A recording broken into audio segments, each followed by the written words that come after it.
Let's not get too anxious this week. We're almost there, but not quite there. And when we look across the country and see some cancellation of games, let's just hold out hope for the best with 8 days until Ohio State football against Nebraska in the Big Ten as well. Kevin Noon's on the line from Buckeye Grove, and of course, Steve Hellwagon from Bucknuts 247 Sports. This is Ohio State Live. This would be kind of, guys, a combination, maybe silver and gold anniversary, I guess, at number 75. Love it. Good stuff. I don't know if I can count that high. Well, you just need to keep it rolling. We counted it for you. Absolutely. We especially need to keep it rolling for a few different reasons. And one important to all of you is because we got Ohio State football coming up in a week against Nebraska. And certainly the Big Ten schedule is going to be an interesting one with, of course, that caveat at the end of the seeded matchups that follow in line with the conference championship game. Leave your comments, your questions in the live chat. We will get to them throughout, and we're going to start with what piques a lot of interest out there because it could potentially affect your back pocket would be the betting lines. So we've got Ohio State, of course, against Nebraska in week 1, 21.5. Sounds pretty fair to me, Kevin, in regards to what you would expect from these two teams. Yeah, I think it was actually even a little lower than I was expecting. I had 24.5 as kind of my thought. Just, let's just take it a little bit beyond 3 scores. We'll see as we get a little bit closer where the lines are once. Generally Vegas Insider's the first one that has them week of, and then Covers.com and some of the others. But, I think the line seems fair, and it'll be interesting. You have Ohio State and Nebraska, 2 teams that stood up in the face of Corona Bros to come together and fight for the season to start. And now Ohio State looks like they're going to deliver, a handy little beating to their foes from the Big Ten West. What are we calling this, Kevin? Did you make this up? Did I make what up? Corona Bros. No, I can't take credit for that. Okay. That's been on social. I just have been a big supporter of that term because there has seemed to be a few people out there that seem to be Team Chaos, rooting for sports to be diminished. And well, I'm going to hashtag stick to sports, at least for the moment, unless you guys get me worked up. Well, I think it's apt based on the fight that the Buckeyes and the Huskers put up, both from the player level, the coach level, and of course the parents joining in and supporting everyone. And we're very familiar with the Ohio State situation. So the Buckeyes and the Huskers, and the way Steve Ohio State has thrown around the Big Red for the most part. Of course, there was a close affair 2 years ago in Columbus, 36-31, but it's been all Ohio State pretty much since Nebraska joined the Big Ten, other than that initial Joe Bosserman filling in for an injured Braxton Miller in 2011 with a 21-point lead. And I know I went there. Yeah, avert your eyes. Ohio State blew a 21-point lead in the third quarter in that game. And, it was really Joe Bosserman on one side replacing Braxton Miller, and then Rex Burkhead on the other. And Taylor Martinez, who was the quarterback, I think then, moved it right down the field and scored several times without any kind of resistance from Ohio State's porous defense that year. Buckeyes were 6-6 that season. 6-6. Ended up 6-7 when they lost to Florida. 6-7. Yeah, I blotted all that out of my memory. I don't even know if they had 7 losses in the 8 years since then. I'm sure they did, but just a few more. Yeah, not many more. So 7 losses in one season kind of says it all. But Ohio State's dominated Nebraska much as they've dominated much of the Big Ten for the last 8 or 9 years. And Ohio State went out to Nebraska last year. It was 48-7. I think, didn't Jeff Okudah maybe have 2 interceptions early in the game? Including one from his rear end. Yeah, it was crazy. Nebraska just couldn't get out of its own way, and it was over at halftime, basically. And the Buckeyes just kind of coasted home with the victory. When you go on the road, you don't take as many guys with you, so you don't put a lot of the freshmen and those type guys in there. you just kind of ride it out with the second team guys who you took. So, yeah, it was quite a blowout. And as you mentioned, Nebraska did give Ohio State a tougher game 2 years ago in Columbus in 2018. And again, here's Nebraska. Scott Frost woefully underperformed his first 2 years. Would love nothing more than to get 2020 off to a great start and, maybe clip Ohio State in the opener somehow, some way. We've seen some upsets across college football already this season, but it would be, when LSU lost, it was because it was an entirely different team of LSU players who took the field than what we saw in the championship last year with Joe Burrow. Justin Fields is back for Ohio State, so there's no reason to believe that Ohio State's offense isn't going to pick right up where it left off. And the big question's on defense. Can they smother people like they did last year instead of winning by 35? Maybe they win some of these games by 21, but make no mistake, they're going to win these games. Yeah, so following that big red comeback in Lincoln in the first meeting from 27-6 down, we had a wild affair in Columbus the next year from an Ohio State defensive squad that typically had a lot of lapses in that season. Like 63-38 comes to mind for that score. Yeah. And then, of course, we had a few years off, I believe, and then maybe the next time they got together was that complete annihilation in Columbus where Nebraska came in with a very smoke and mirror 7-0, top 10 ranking, 62-3 in that one. And it's pretty much been that type of affair for the 3 or 4 times they've played ever since. They have their tradition where they have their red balloons and they release them on the first score, and it was the year after 62-3 or whatever, where it was a similar whacking that happened, and people were just letting their balloons go. Eventually, I think when they got a first down, they finally let their balloons go because it was just an absolute beatdown in that game. Ohio State went 8 quarters, went 8 quarters without like allowing a touchdown or something. I mean, Ohio State went a prolonged period of time without having to punt in this series. Ohio State certainly has had Nebraska's number for stretches.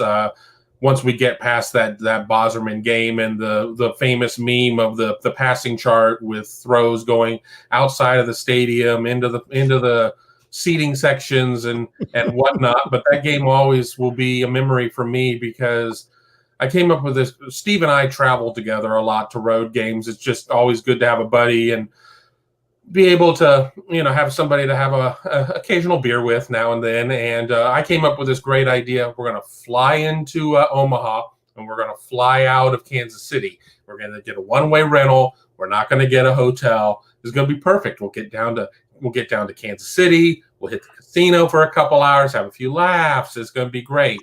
Well, this was the year of all the flooding out there and all the bridges were out. And we could not get to Kansas City to save our lives. And it also happened to be the same weekend as the Kansas race weekend for NASCAR.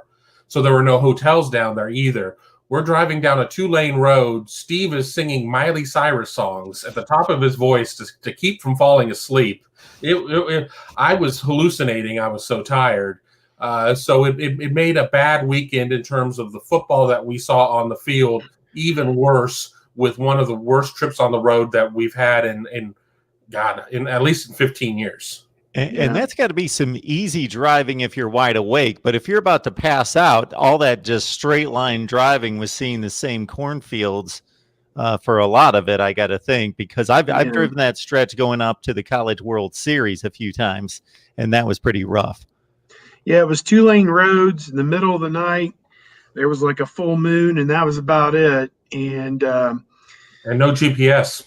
No GPS. Finally get to Kansas City, and we had to stay awake for an hour or two waiting for the plane for the airport to open to go check in for the plane. So yeah, it was no bueno. We'll never do that one again. Never again. We'll just get a hotel. My apologies go out to Ohio State fans who are checking out my set decor behind me. I try to set up the helmets so that they look appropriate to the particular show that we're doing, and I don't know how the shot is going to box down once we get the other guests on here. So Nate the Great, don't be late. We know you're a big Michigan fan. You were the first on here with Kasami 47 Crip. I don't know who you root for, but obviously you're disgusted by Ohio State. So the first two people in our chat, definitely Ohio State critics and detractors. So I left that up there for you for just a few seconds, and then we'll have to make amends. There we go. And speaking of Ohio State, Nebraska, yeah, those last couple outings were those types that were pretty much the halftime score was the final score because Ohio State had the 48 or 50 on the board at halftime and just kind of cruised home and just let it go, or it could have been 80, 90, pick the score kind of deal. Steve Hellwagon, Bucknuts 247 Sports, of course, Kevin Noon from Buckeye Grove on Rivals. You guys got to check out their work, and I hope you guys out there watching, listening as well, appreciate the content that we bring you here each and every week because it's amazing with these two. And of course, typically Tony Gerdeman from Buckeye Scoop as well. So the Buckeyes 21.5 over Nebraska. So we run down the lines in the Big Ten Week 1, courtesy Kevin via Bet Online. Let's see, Rutgers, Michigan State. I think this says more about Michigan State than it does Rutgers. Sparty at home, 11.5, you guys. That's it. Well, you have a new coach, Mel Tucker, and he's going to, of course, Rutgers has a new coach with Greg Schiano, who wants to reestablish some things there. I would think Michigan State would win the game by a couple touchdowns, I would think.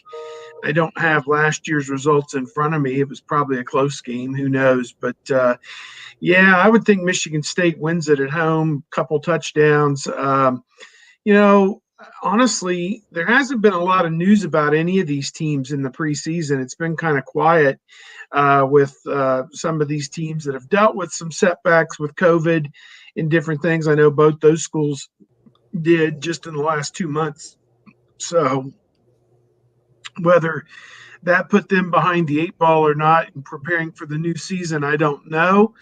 But, Michigan State, new coach, new quarterback. Rutgers, up in the air, who's even playing for them, quarterback, I think. So I would think Michigan State would roll, no question, in that game. Yeah, Michigan State won 27-0 last time. Michigan State's won six of the last 6 games. The thing that I see here is it really kind of shows the disparity in the bottom part of the Big Ten, because I think that everybody across the board probably has Rutgers finishing last in the Big Ten, at least certainly in the East. And Michigan State may be right there with them, and there's still 11.5 points of difference there. So I think Rutgers will come out and will probably be a little bit better than people expect. That doesn't mean I'm saying they're going to have any unpredicted wins that are going to happen out of that, but I think they'll give them a game for a little bit. I'm just not sure where this Michigan State offense is going to come from at this point. Is Rocky Lombardi going to be their quarterback? Is it going to be one of the kids?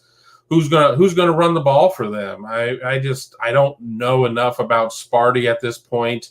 I don't want to make any unfair characterizations, but it never felt like Michigan State, in terms of its administration, ever was really on board with wanting to play football in the first place this year. So I don't know if that's something that's infectious or not, and if that kind of permeates through the team ranks or whatnot. But I like Michigan State to cover, but I don't see a game that is like a 28-point margin or anything like that. I think this sits in that 14 to 17 point range. Before we continue with Week 1 in the Big Ten, there's a question coming in from John Sarian. Did Michigan pick up the Kansas State wide receiver transfer? So this is an ESPN story that came in 3 days ago. Kansas State wide receiver Joshua Youngblood, All-America kick returner in 2019, is in the transfer portal. 3 kick return TDs as a freshman, earning him Big 12 Special Teams Player of the Year honors. First true freshman to earn one of the conference's top individual awards. First Kansas State true freshman to earn first or second team All-America honor since Tyler Lockett in 2011. 36 yards per run back. Would have led the FPS if he had enough returns. Started 3 games, recorded 9 catches, 73 yards. I've Googled it. I've looked it up, John. We don't see any confirmation that he's left Kansas State to go to Michigan in particular, but he's in the transfer portal right now, and he's obviously one of the premier punt and kickoff returners in the nation, but only got a handful of targets in 3 games last year. All right. Interesting battle here in Bloomington coming up in week 1, where Penn State 2 years ago went to Indiana, held on for dear life in beating the Hoosiers, much like the upper crust of the Big Ten East is used to. Last year, the Hoosiers went to Happy Valley. It was a really good ball game, but one of those where Penn State was somewhat comfortable, 1-2 scores, but Indiana closed it within 1 score, and it was that type of game, like 34-27, something in that range. And Penn State goes to Indiana, Steve, with a 7-point favorite. Yeah, Indiana has talked like they're ready to take the next step, and to do that, you're going to have to beat one of the big three, Penn State, Michigan, or Ohio State. They've come close on Penn State and Michigan in recent years. Still a long ways to go for them to catch Ohio State. It's usually a multi-touchdown spread when the Buckeyes play Indiana, and haven't lost to them, I don't think, since, I don't know, 89 maybe, 88, 89, 88 maybe. So, any rate, opportunity for Indiana to start the season on such a high note after getting to the Gator Bowl last year, a game that they probably should have won against Tennessee.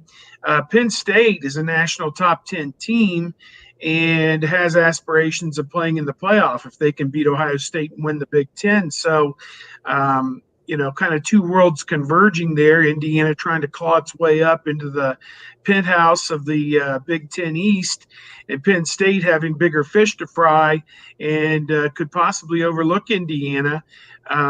Interesting opener, I'd say, for Penn State on the road at Indiana. I mean, this is not a Rutgers or a Maryland that you're going into play. You're playing a team that played most of the schools on its schedule pretty close last year, Ohio State being the one outlier. So, I would look for a competitive game for sure. Penix is the quarterback at Indiana now, as opposed to Ramsey, who moved on to Northwestern.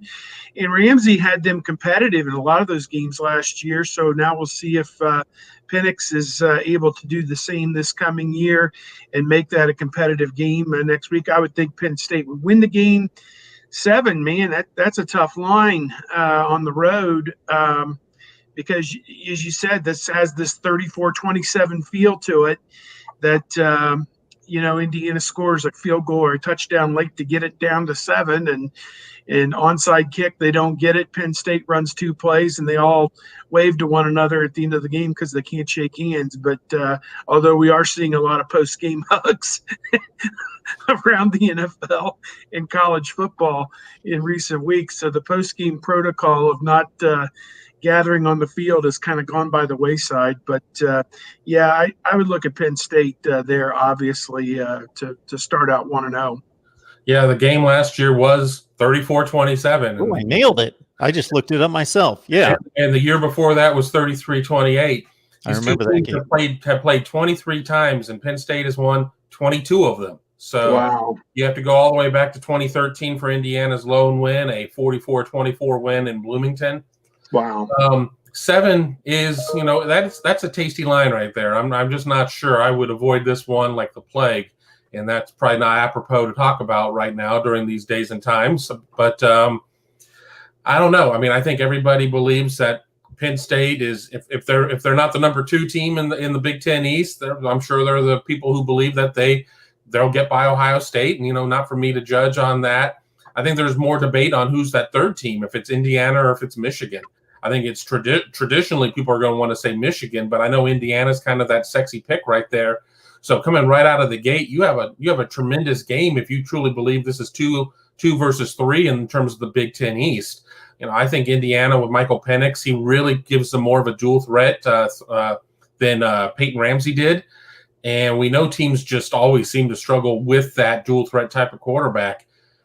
The game being in Bloomington, I mean, strange things could happen. If I'm Indiana, I want to draw them week 1. I think Penn State, just behind Sean Clifford, is going to be too strong. But I think Indiana's going to give them a hell of a game. Yeah, that's been the history, as we well know, as Ohio State fans, but also with Penn State and Michigan having issues with Indiana most of the time. It's good to see that my arch enemy is in the chat here. Alan V, Troll Patrol, Mark Rogers is my arch enemy. Just so you show up, you view, you hit the like or the dislike, the unlike, whatever you call it.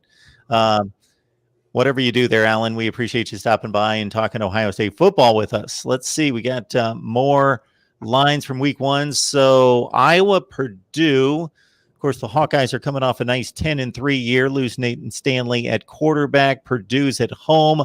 Hawkeyes a 2.5-point favorite, Steve. Kind of like Iowa there. Purdue is doing some good things with Brom. Obviously helps to have Rondale Moore back. He might be worth a touchdown just on his own. Probably will score a couple in almost every game Purdue plays this year, 1 or 2 maybe.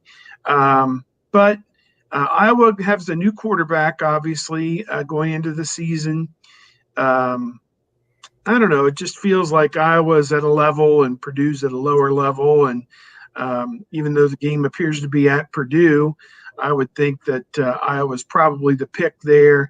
If Purdue were win the game, I would be mildly, if not completely surprised. But again, I don't know everything that Purdue's putting together right now. Ohio State not playing Purdue, not playing Iowa. So I really haven't kept the closest tabs on either of them, but I would be interested. Should be a competitive game for sure.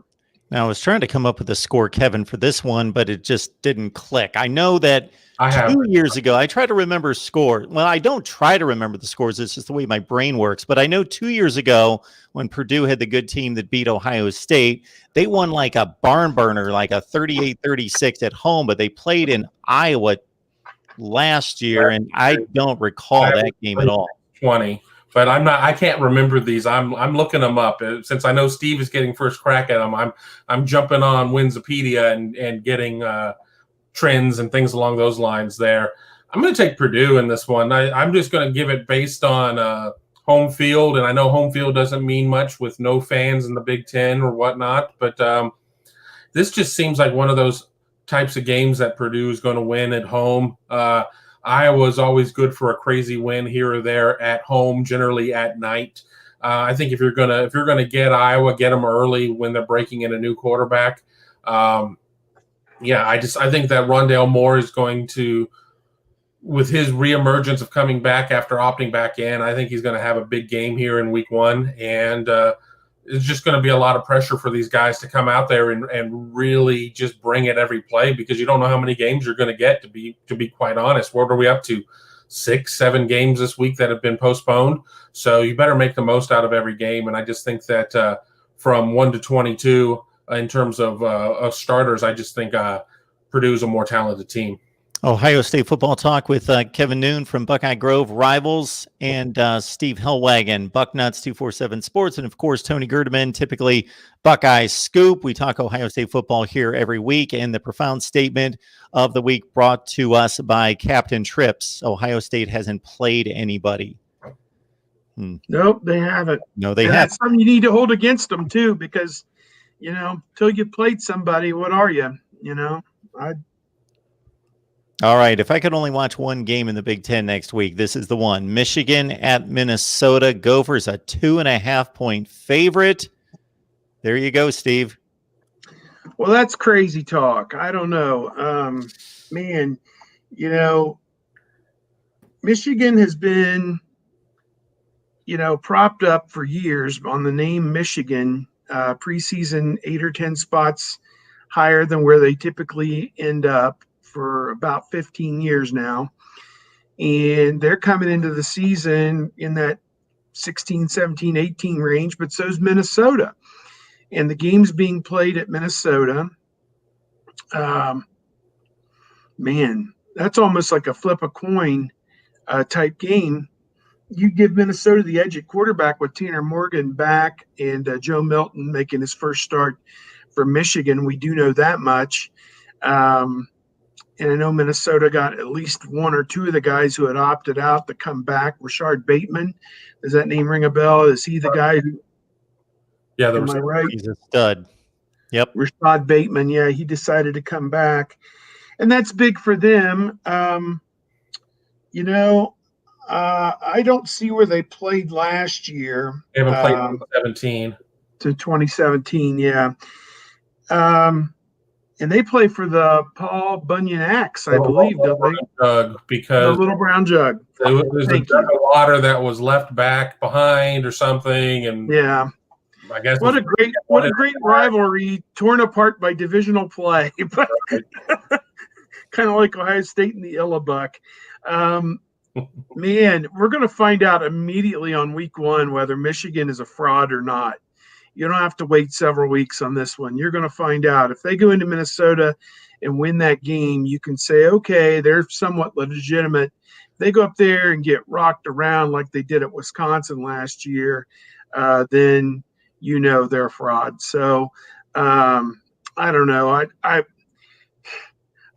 I can't pick a winner in that game. I guess I need to know more about what's happened in preseason for both those teams and kind of listen to what the coaches are saying about their teams to get a fuller idea of what team is taking the field. But, man, Minnesota was playing good ball last year, and Michigan, really woefully underachieved again in everyone's estimation. So I don't know. In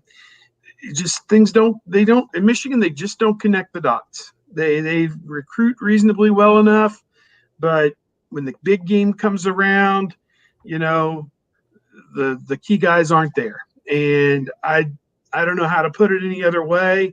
They don't show up like Donovan Peoples-Jones and Nico Collins last year against Ohio State.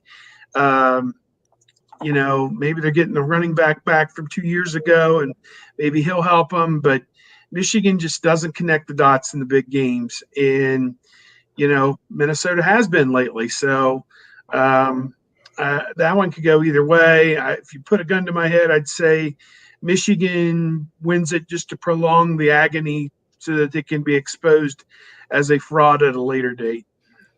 You look at the history here, and since 1987, Minnesota's only won twice, 2014 and 2005. And when you get into they played yearly from 2008 prior, and then once the teams or the conference split divisions, it became a little bit more infrequent there. Last time they played in 2017, which really doesn't have a lot of bearing here in 2020, it was a 33-10 Michigan win. I really think that they're trying to get people to jump on Michigan there by giving them a couple of points, but I think that ultimately the return of Chris Evans at running back is going to mean something. The interesting thing that's going on right now is I really feel defense is way behind offenses there. And Michigan needs to win some of these games with defense. I don't think they're going to necessarily have the offense. So if offense, I just don't know. I think I'm going to say Michigan's going to win this game because of the fact that they're just a more talented team. I think that if you sit there and you look at Rashad Bateman might be the best player on the field.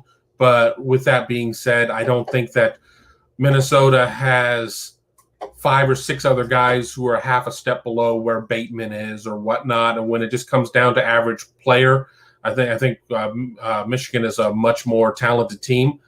I'm not necessarily sold on either coach per se, but I like Jim Harbaugh's foolishness better than I like PJ Fleck's foolishness. So I'll say Michigan by 9.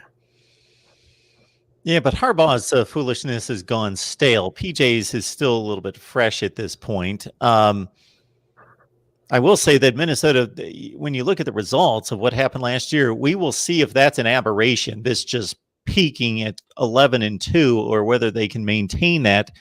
Steve mentioned them getting throttled against Wisconsin with the Big Ten Western Division title on the line by 31 points. But other than that, they beat Penn State. They beat everybody else in the division. Aside from a very close loss against Iowa, like a 22-19, 23-19, something in that range, beating Auburn as a touchdown underdog in a bowl game. Impressive showing by Minnesota. Yes, the recruiting rankings would tell us that Michigan has the better team. But if anything, Steve, you mentioned Michigan's marginal state of just in this. They're almost in this, as my Michigan podcast guy likes to say, they're in the friend zone. They're in the college football friend zone. They're just, they're always kind of a step or two away. But if anything, they've been consistently decent. 9-3 decent under Harbaugh. basically every year, and that's what they've been. So it should be an interesting one, Minnesota and Michigan. That would be the game I would want to see. Before we run down the rest of the Big Ten games, Steve has asked for questions in the live chat. We've got Cowboy Stevo asking, do you think this season's awards and championship will have an asterisk next to them, similar to the strike-shortened Major League Baseball season of 1981? As a Dodgers fan, I don't have an asterisk next to 81. And that's right. You were the wrong guy to ask. Wants to say otherwise, we can step outside right now. I don't see that at all. I think I mean, you may subconsciously recognize it, say, oh, that was the year they only played 9 regular season games instead of 12, but who cares? I mean, it's really not. I mean, people get wrapped up in this, and I do. I write about it, where you finished and championships and history and all this stuff. But, is there that big a difference between 37 Big Ten championships and 38? Not really. I mean, it's really not that big a deal. I mean, people don't dwell on it to that big of a deal. I mean, Ohio State's beaten Michigan 8 years in a row, and that just seems like something that would never happen, an anomaly, certainly, given, I mean, it's the longest winning streak Ohio State's ever had in that rivalry, but it's an anomaly. I don't look at, in 5 years, people aren't going, okay, if Minnesota somehow wins it this year and then maybe wins it again in 3 years, they're going to say they've won 2 of the last 5 Big Ten championships, and that's it. They're not going to say, they had that one in 2020 when the season was, because of COVID, everybody only got to play 7 games. That one didn't count. There were 7 teams that could have laid claim to that one. No, they won it on the field. If you have to play a championship game and get selected, I don't know what their criteria. Think about this. If a couple games get canceled and say Ohio State and Michigan don't play each other and they end up with the same record, say 6-0 at the end, who plays? I mean, does anybody know what's going to happen at that point? So, I'm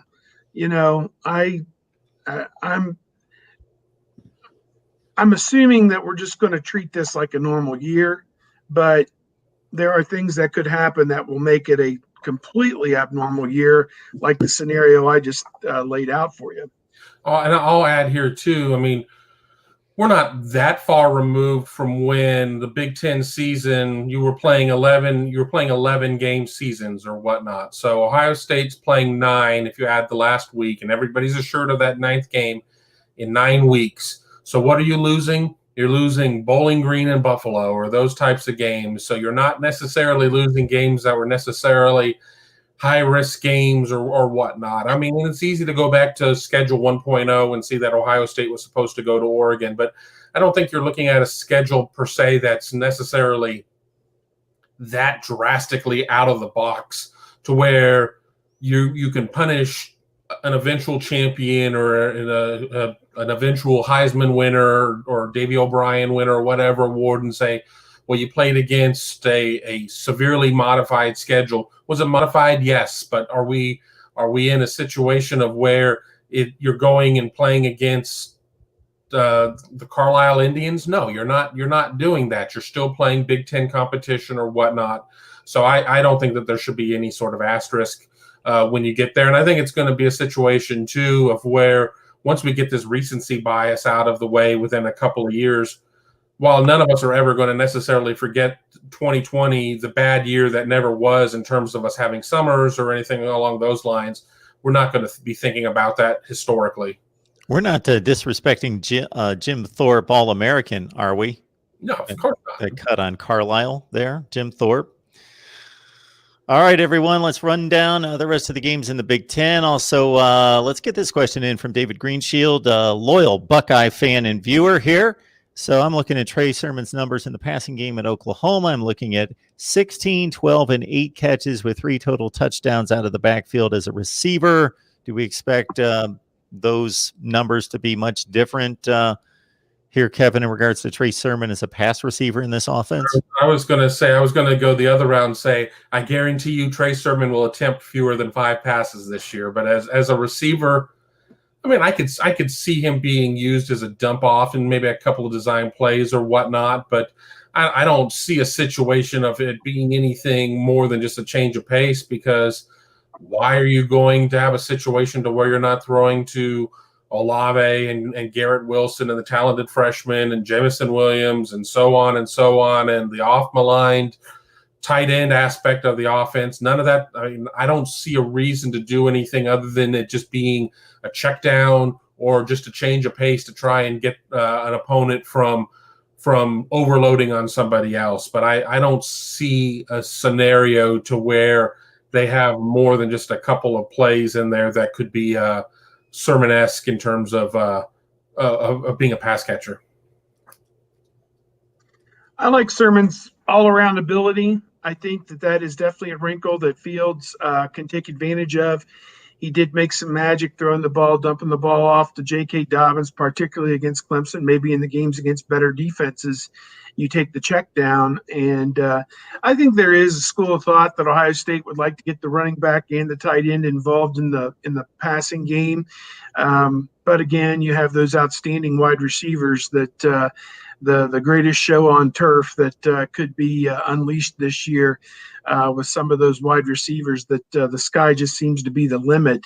I know that I think Ryan Day was quoted on his radio show this week making that same sentiment that Kevin did, that, why would you not go away from throwing to one of these outstanding wide receivers? The flip side of that is the young guys at least need to improve on their blocking. That was a complaint that came out from Coach Day, which is not uncommon for freshman wide receivers. So I think that their playing time will be predicated on who's going to be a better blocker. As he said, that's not something that routinely comes up when you're recruiting outstanding wide receivers either. It's we throw the football.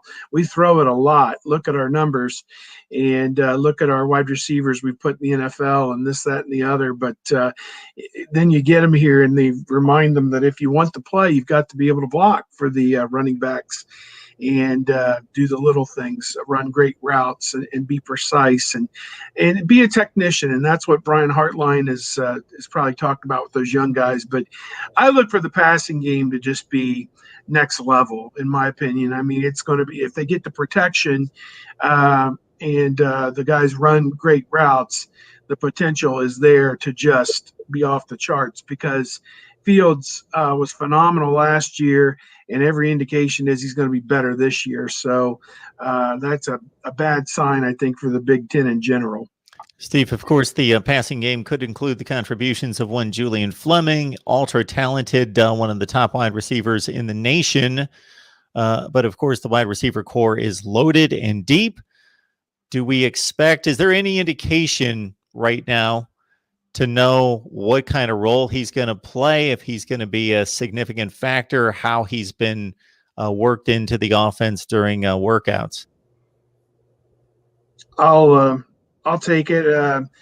Yeah, I think Coach Day said all those freshmen are going to play, specifically Fleming.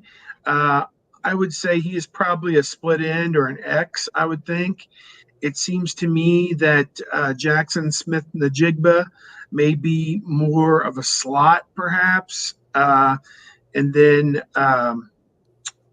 G. Scott is a guy I think that could play several of the different positions. I could be wrong on Smith and Jigba. He could be a flanker, I guess, as well. They have X and Z, and they used to call the slot H. I don't know if they still call the slot H or not anymore. But, they're going to have a lot of work. And Hardline, he stopped short of saying we're going to pigeonhole this guy into split end and this guy into flanker or a Z.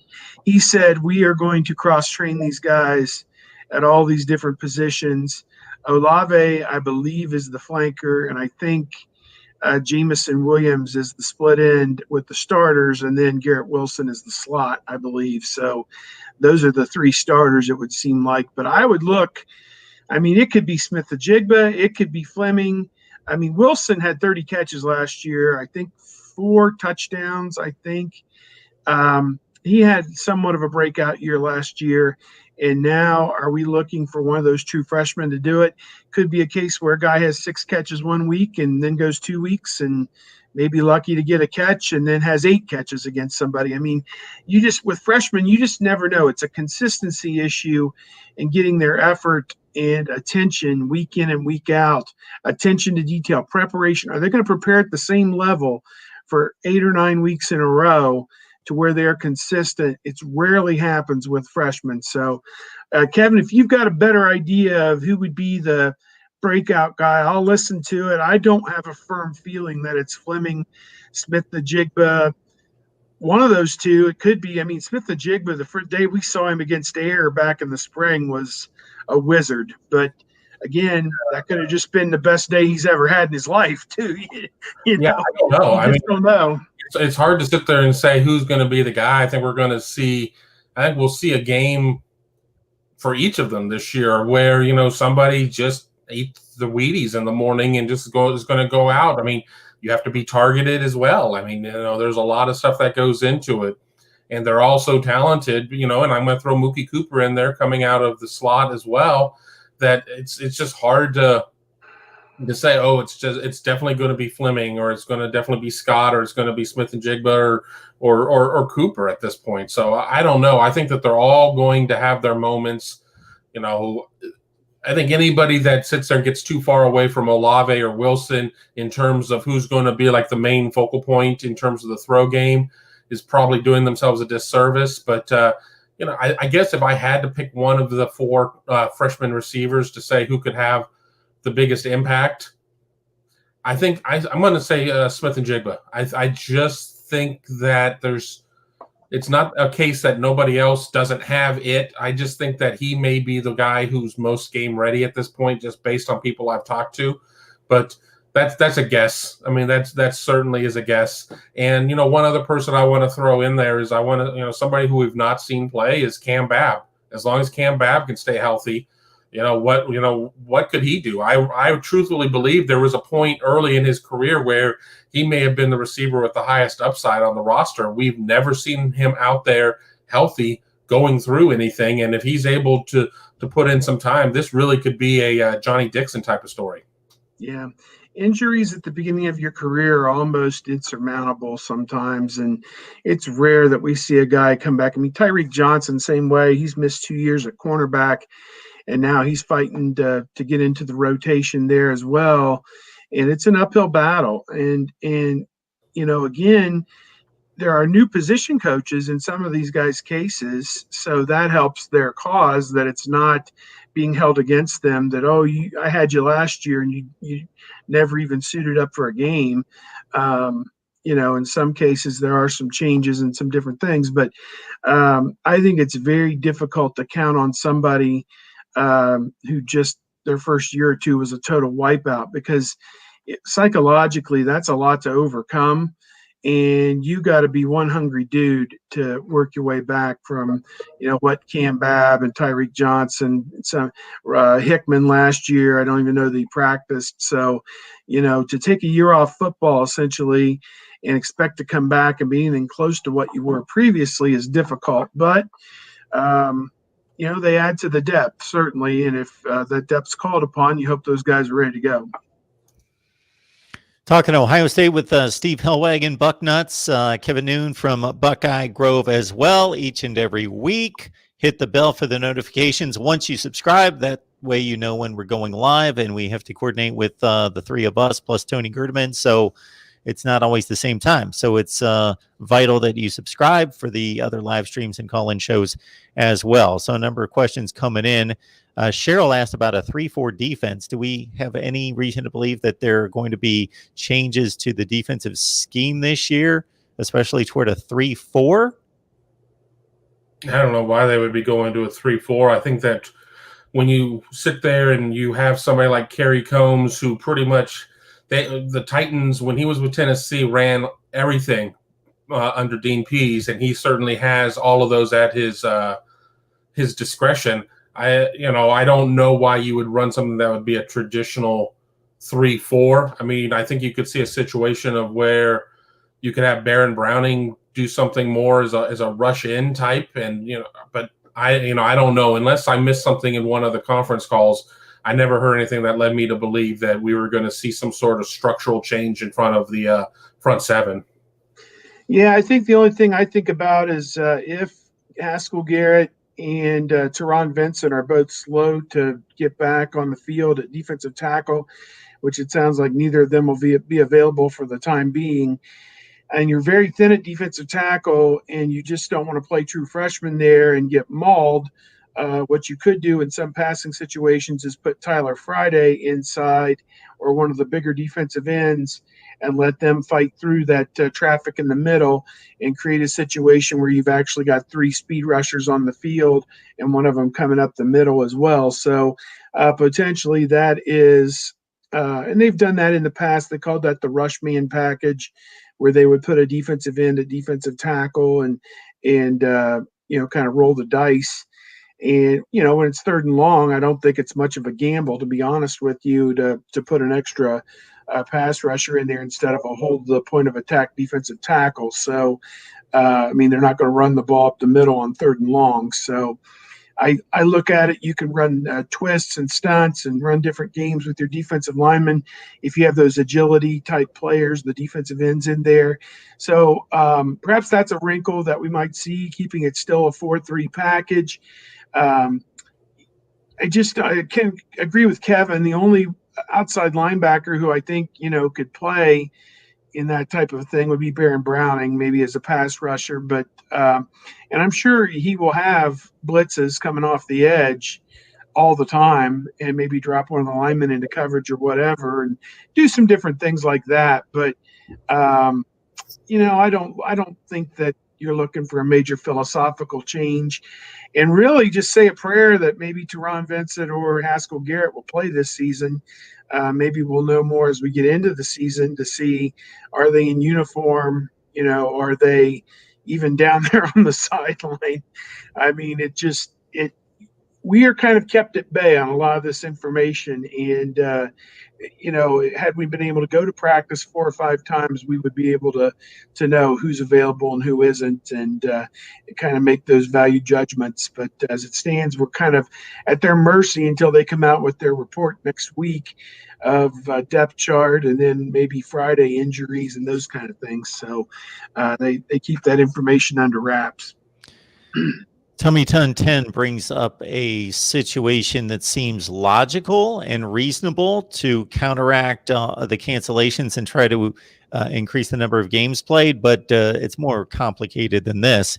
Basically saying if 2 games are canceled, but the 2 teams that are unaffected or did not cause the cancellations can be matched up in that particular week, would the conference look to do that? I think if you knew early enough in the week that they could practice and prepare for one another, I would say yes. I don't think it's something on Thursday where you can turn around and say, okay, Iowa, instead of going to Indiana, you're going to go to Maryland. And I just throw those teams out there.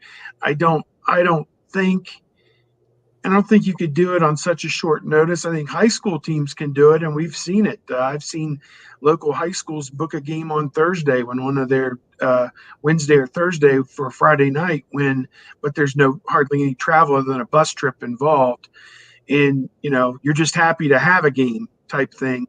This, you're playing for a championship, and in some regards, you want to maintain the solemnity of that championship. But, I don't know. I guess, sure. If it turns out that Ohio State and Iowa both have partners that can't play, maybe we see an impromptu Ohio State-Iowa game. I don't know. That would be great just to fill the spot in lieu of not having a game. But I think that's something you'd need to know about on Sunday or Monday the week before, and not wait until so deep in the week. I think the coaches would say, well, our championship's on the line, and now I got to play a team that we haven't prepared for. They don't really like that. But from the standpoint of television and everything else, you still produce a product that can be sold, I suppose. So there's a push-pull to that. Blessed as our pastor says at our church, blessed are the flexible, for they will never be bent out of shape. So That's words to live by in this awfulest of all awful years. I'll also say, I don't remember who, one of the national guys I was reading on social talking about, the possibility of the CFP moving dates. And it seems that there seems to be a little bit of flexibility maybe there. I mean, I think if we get to the point of where the Pac-12 starts on November 7th and everybody's in, and the amount of dollars that are in play with all of that, there's not going to be a Rose Parade. Yes, you would love to have the Rose Bowl on January 1st, but it's not like you're completely blowing out a whole week's worth of planning and everything else. Yeah. If you have to slide everything a week or whatnot, because I don't see the CFP doing this just for one conference, but if the SEC, the ACC, the Big Ten, if 3 or 4 conferences are dealing with a lot of issues, and it's just looking impossible to be able to move forward with a college football playoff scenario because of just a lack of inventory leading up, I could see them moving it a week or two. I think that's kind of a last case scenario. They don't want to do that, but I don't think that's completely out of the realm of possibility. So when you sit there and you look at the Big Ten trying to jam 9 games in 9 weeks and the Pac-12 jamming 7 in 7 weeks or whatever, I think they've left themselves a little bit of an out, but I don't think anybody really wants to talk about it right now. David Greenshield wants me to wear my Art Schlichter jersey for the Buckeyes opener. Before I went to bed last night, they were showing the 1981 Minnesota-Ohio State game up at the old Metropolitan Stadium. Buckeyes lost that one. That hurt quite a bit. That knocked them out of the Rose Bowl. They still tied for the Big Ten title, but Art Schlichter in that one, of course, his senior season. All right. David is also saying that I've dodged him in regards to his question about he's called in a number of times. He's asked me who's going to win the Big Ten Western Division. I've said I haven't made my predictions yet. So he's trying to get a pick out of either one of you. I don't know if you guys have made your official Big Ten picks yet. I haven't yet. That's coming next week. And honestly, I haven't made it that far on the West. I've done a couple of different interviews, and I think in each interview I've done, I've picked a different team coming out of the West. So, I could throw a team out right now, or I could save it for next week when we do this show, Ohio State Buckeyes Live, number 76. And I think I'll do that just so I can live with a pick and be consistent. Yeah, I am going to sit down. I've got the schedule here, and what I like to do is go through and put a W and an L on every one of those things. I can tell you that Buckeye Sports Bulletin did a survey of a lot of the beat writers, and in that I said undefeated and playing for the national championship for Ohio State. But, maybe as I go through this, I'll get some other ideas. But that's kind of my inclination right now is, I watched Ohio State just traipse through the Big Ten like it was nothing last year. And I need to see some of these other teams work up to Ohio State's level, to be very honest with you. The only one that deserved to be on the same field with them, they were ahead big on Penn State and let Penn State come back. In Wisconsin, they were behind big to Wisconsin the second time they played and then blew them out in the second half. So the only ones that deserved to be on the same field with Ohio State were Penn State and Wisconsin, and the rest of them were, a bunch of junk, really, when it comes right down to it. So I don't know. I guess I'd like to take a few more days to look at it, but I would lean heavily toward Ohio State winning the Big Ten. I mean, objects in motion continue in motion. It's just inertia at this point. One top 5 class replaces another top 5 class, replaces another top 5 class, and nobody else in the Big Ten's recruiting at this level. So home, away, it doesn't matter. Ohio State goes in and takes care of business. Absolutely. I would take them against the field as well. No question about that. Where was I headed on this? I lost track of course, John Sarian telling everyone to hit the like button.